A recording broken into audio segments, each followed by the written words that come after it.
மாண்புமிகு அமைச்சர் மாண்புமிகு ஆதிதிராவிட நலத்துறை அமைச்சர் மருத்துவர் மா மதிவேந்தர் ஐயா அவர்கள் புத்தக திருவிழா அரங்கினுள் வருகை தந்திருக்கிறார்கள். அவரை மாவட்ட நிர்வாகத்தின் சார்பாக வணங்கி வரவேற்கிறோம்.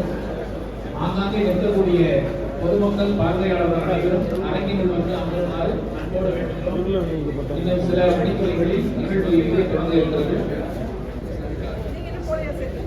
தமிழக அரசு பள்ளி கல்வித்துறை மற்றும் நாமக்கல் மாவட்ட நிர்வாகம் இயக்கம் இணைந்து நடத்துகிற 3வது ஆண்டு நாமக்கல் புத்தக திருவிழா. புத்தக வாசிப்பாய் நேசிப்போம் என்பதை முழக்கமாக கொண்டு மக்களின் நன்மைக்காகவும் எதிர்கால